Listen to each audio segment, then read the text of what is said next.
Jai Hind little learners, hope all of you are fit and happy. Come, let's learn to blossom. So, learners, आज हम करने वाले हैं class 4 DAV school class 4 chapter number 1 a true friend के question answers. ठीक है, अगर आपने मेरी पिछली वीडियोस देखी होंगी तो मैंने इस चैप्टर की रीडिंग और इसके new words with their meanings और साथ ही साथ इसकी बैक एक्सरसाइज भी उन वीडियोस में आपके साथ शेयर की थी. तो आज हम पेज नंबर 7 पे ये जो क्वेश्चन आंसर्स गिवन हैं उनके आंसर्स डिस्कस करेंगे.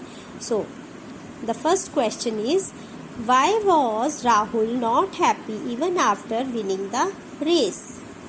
The answer to this question is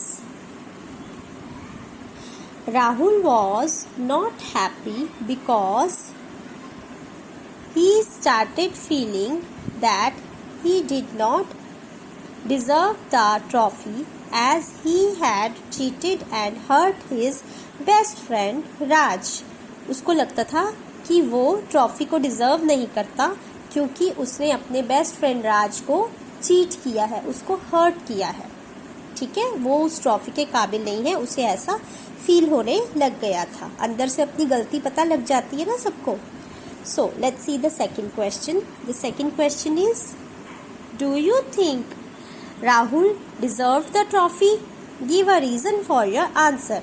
आपको लगता है कि राहुल को ट्रॉफी मिलनी चाहिए थी, वो ट्रॉफी के काबिल था? अगर आपको लगता है कि वो ट्रॉफी के काबिल है तो उसका, या नहीं भी है तो भी आप उसका रीजन दीजिए. ठीक है.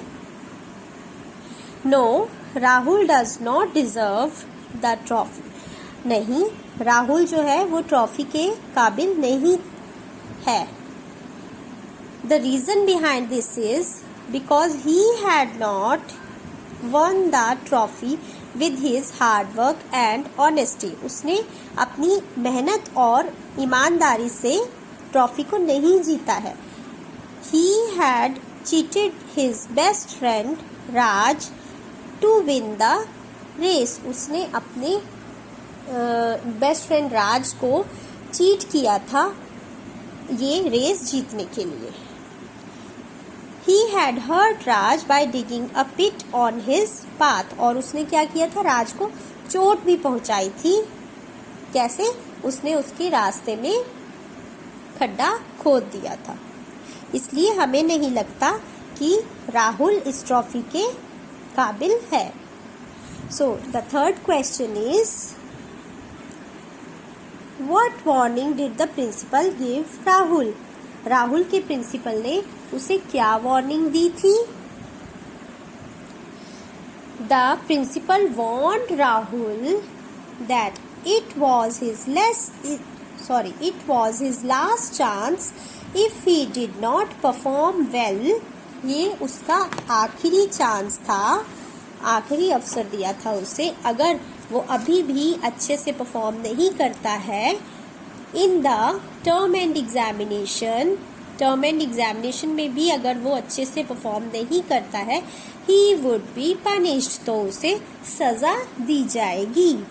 अच्छा बच्चों, आपने इस बात को हमेशा याद रखना है. This is a tip to you, this is a important point to remember for you कि जब भी आपसे क्वेश्चन डिड फॉर्म में, डिड में पूछा, क्वेश्चन में जब भी डिड लगा हो तो आपने आंसर में भी second form of the verb का यूज करना है. जैसे कि मैंने यहाँ पे वॉर्न के लिए क्या लगाया है, वॉर्न्ड लगाया है. ठीक है, तो आपने इस चीज को ध्यान में रखते हुए आंसर लिखना है. All right. देखिए, जैसे ऊपर वाले क्वेश्चन में डू यू थिंक लगा था तो हमने फर्स्ट लाइन में no Rahul does not deserve the trophy लिखा था. ठीक है, और फिर हमने लिखा the reason behind this is. ठीक है, ही हैड. अब हैड में क्यों गए हम? क्योंकि ये स्टोरी है, जो हो चुकी है घटना उसकी बात हो रही है, इसलिए हमने इसे पास्ट परफेक्ट में थोड़ा सा आंसर दिया. All right. तो ये छोटे छोटे पॉइंट्स आपको याद में रखने हैं जिससे आपके मार्क्स भी बहुत अच्छे आएंगे और आप अपने आप से भी आंसर्स फ्रेम करना सीख जाएंगे slowly.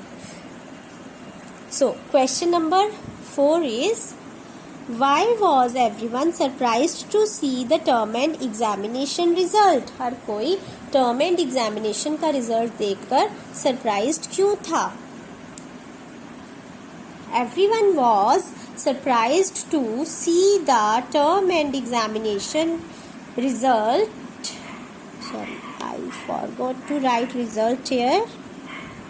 Result because Rahul had not only topped in the class but beaten Raj as well. क्योंकि राहुल ने सिर्फ क्लास में टॉप ही नहीं किया था बल्कि राज को भी पीछे छोड़ दिया था. बीटन राज मीन्स पीछे छोड़ देना, मारना नहीं है इसमें बीट का मीनिंग. इसका मतलब है कि राज को भी एग्जाम्स में पीछे छोड़ दिया था, खुद उससे आगे निकल गया था, टॉप कर लिया था. ठीक है, यहाँ पे मैं रिजल्ट लिखना भूल गई थी, स्किप हो गया था, तो ये मैंने यहाँ रिजल्ट लिखा है. और आप इसका आंसर लिख सकते हैं.